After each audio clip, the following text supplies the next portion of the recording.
Hey guys, David here and welcome to Digital Outlook. Guys, have we ever had an amazing day in this XRP ecosystem today? Now the biggest piece of news is Eleanor Turret has come out there and she has two very credible sources that are saying that, hey, this Ripple SEC lawsuit could be absolutely over and sooner than a lot of people think. Now the thing is this, what she's saying is causing the delays, at least that's coming from her sources, has been that Ripple is trying to negotiate more favorable terms, based on that August judgment from Judge Annalisa Torres. And it appears like the SEC is going to meet their terms. And guys, if that's the case, then the delay hasn't been because the SEC hasn't wanted to drop it, but because Ripple has been out there trying to get a better deal. And I wouldn't blame them doing it when you consider they paid $200 million fighting this case. And a lot of companies, as far as I'm concerned, would have absolutely just packed it in. Look at what happened to Library and all that went down there. And guys, when you're talking those kind of legal fees, that could bankrupt a lot of organizations. And that's the deal. And that's why the SEC in the past was going after them, because look, the way they looked at it is, hey, we can bully them into it, right? Regulation by enforcement. Because how many companies have deep pockets to those degrees that they're going to pay $200 million to fight it? Well, Ripple did. But not only were they paying the $200 million fighting it, guys, what also they were doing is they were out there and they were literally expanding their ecosystem, making partnerships, getting some strategic acquisitions, and on and on and on. And by the way, guys, you hear that big rush of the sea? Well, just take a look at where I'm at right now and just look at that. How beautiful is that right there? Maybe that should be our view. Turn around. But this is a big time deal when you consider that, Ripple has been the one that has been really causing the delay of the settlement, and on and on and on. And so guys, now that these things are out there, it looks like we could be getting an announcement almost immediately, probably within the next few days. Now, if that happens, and hey, that prediction that I had of hearing something by Friday would have been a big deal. Now, I'm not going to just go on based on what Eleanor Turret has. We haven't heard it yet. And if Friday comes and we don't, then I'll come out and own that and say, hey guys, it didn't happen in the time frame that I thought, but I still believe it is going to happen.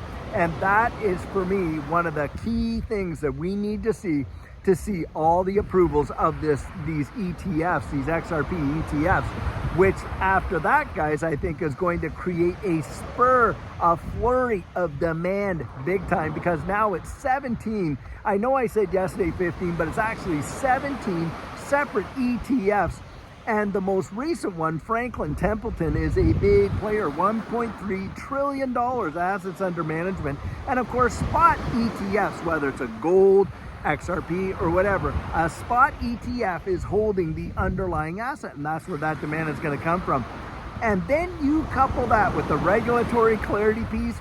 Wow, I mean, you've got a recipe for absolute rocket fuel in this digital asset space, in my estimation, and I think it is going to totally send it. Now, of course, you got your other pundits out there. They don't think necessarily that it's going to have all those kinds of results. I've read in the comments people saying, well, I think the prices of that is baked in, and it won't be until we get the legislative regulatory clarity piece.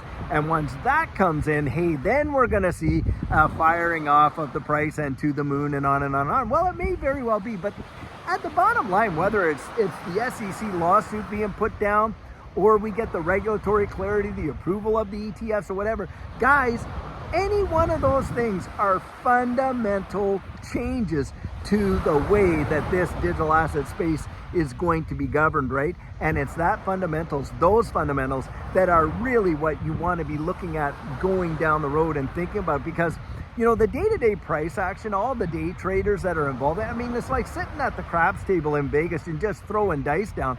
And how many people have gotten absolutely liquidated doing that?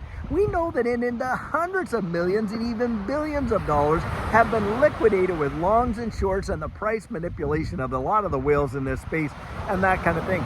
So for me, when I hear all that, whether it is going to be a little bit further down the line because of, hey, regulatory clarity, that we see major price appreciation, then I just look at that as, my gosh, thank goodness for the extended opportunity to buy. Because ask yourself this, have you absolutely achieved all your accumulation goals? There's people that have just gotten into the space since November.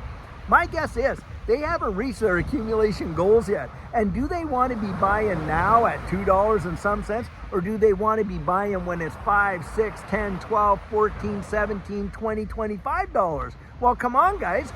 We want to be accumulating as low as we can and to get those 10x returns. And I remember the days where I was encouraging folks, because we've been on this channel since June of 2022, and I'm telling them even back then, hey, look at the fundamentals of what it is and where this is going, and on and on. And that's when the cloud of doubt, of course, with the whole SEC lawsuit, Judge Annalisa Torres hadn't yet made her decision that XRP in and of itself was not a security. But at that time, XRP was only 25 cents. And to think that you could have picked up a boatload. I mean, now one XRP is costing you $2, $2.50. Well, if you had bought it there at 20 cents, look, you would have 10x'd your position, right?